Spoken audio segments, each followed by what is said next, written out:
Good morning, crafters. This is Ms. Cameron coming to you from her garage. We are going to be doing string art this week, and the supplies that you're going to need for string art are a piece of wood, you're going to need some nails, you're going to need some string or twine, you're going to need a hammer, ruler, pencil, and some paper. So those are the tools that you're going to need just to get started.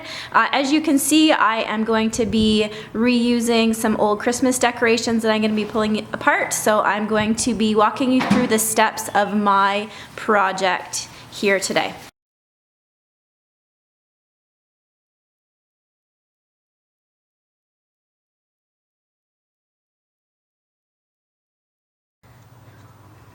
All right, artists, I had the benefit that because it was a snowman already pre-attached, I had different dowels that were already attached inside the pieces of wood, so that there's pieces here that are already allowing my pieces of wood to stick together.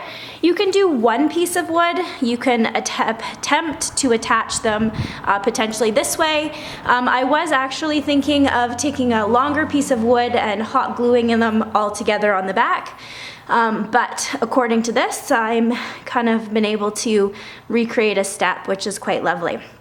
So at this point, HOME is longer or shorter than the pieces of wood that I have. So I'm gonna come up with something that I wanna do on an end piece, maybe a heart, maybe a little house, because my dowel pieces fit together so nicely. I have 5 pieces instead of 4. So my first step at this point now is to figure out the size of the letters that I want to attach, and I'm going to then be drawing out my letters on a piece of paper and doing that next step.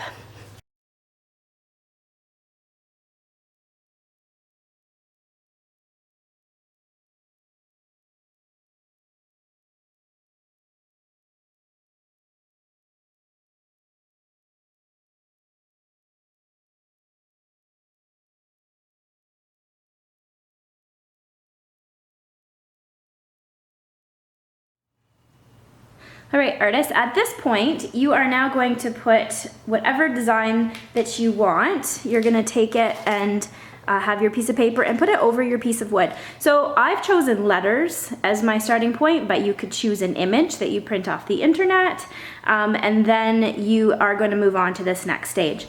So at this point, your next stage is to be hammering your nails into the piece of wood, and you're going to be doing it on the outskirts of those dark letters. Now, I have a couple things to tell you about some nails. So you can see I have 2 different styles of nails. Ones that have the head, like the top nail that I'm showing you, are going to be a little bit easier to use. Sadly, at home, I don't have enough of those nails, and I want to have continuity of my nails rather than using a whole bunch of different types of nails. So I'm going to be using finishing nails. It is going to make my task a little bit more difficult. It is going to be easier to use a nail that has a head as you start adding your string. So those are things to think about if you have the choice at home. If not, any nail will work.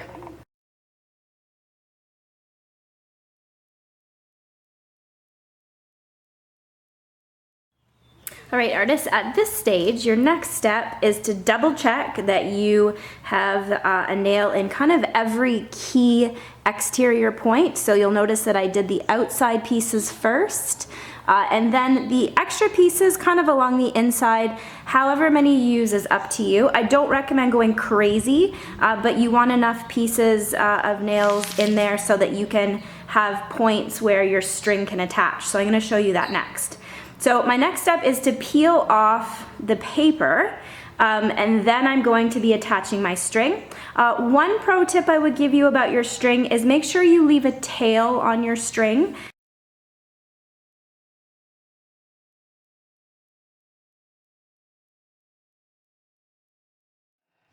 All right, artists, once you have your exterior basic outline of your letter or your design, this is the fun part where you get to go crazy to match up your nails and fill in the middle section however you want.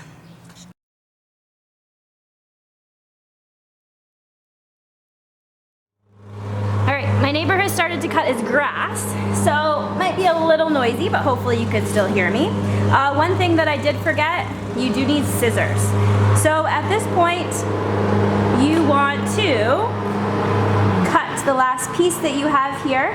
So cut yourself a nice piece with an end, and you want to go back to your original little tie, and if you can, you want to be able to tie those two pieces together to create security.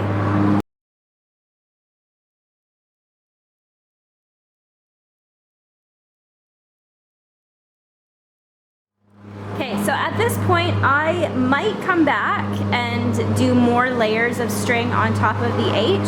So I'm gonna leave my strings until I'm totally finished so that I can be reattaching and starting new strings onto that starting point, and it's just gonna give my overall piece stability.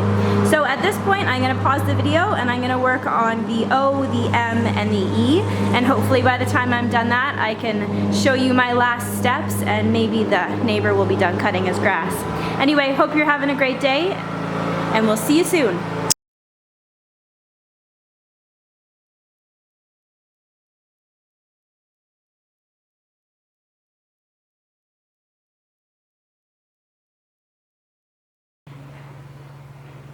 Welcome back, artists. As you can see, I have been working on my string art. I have received some feedback from my spouse, who has told me that he thinks that if I was to use a different string, which is this thicker string versus the thinner, that the string art would look better. I had to agree with him, so I have redone the O, the M, and the E.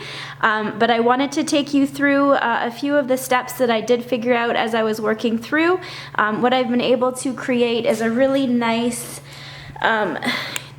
outline for my letters. So I want to be able to take you through how I have done that. So I am going to cut off the H, and I am going to redo that one for you artists at home to see.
All right, artists, there you have it. I'm gonna tuck in all my strings, and I'm gonna call it a day. I have successfully finished my string art. Well, artist, this is a wrap. I have tucked in my strings. I have left them fairly, not crazy long, but a little bit in length so that you're able to tuck them in the side. I'm gonna zoom in and show you different areas. So I was able to tuck this right into the side, so you kind of can weave them in to the side areas and tuck them around and through. So having a little bit of string on the end is important, just so that you can see right there. Tucked my pieces in so that that final string is hidden. Right, good luck, artists. I look forward to seeing what you create, and I hope you are having a wonderful day.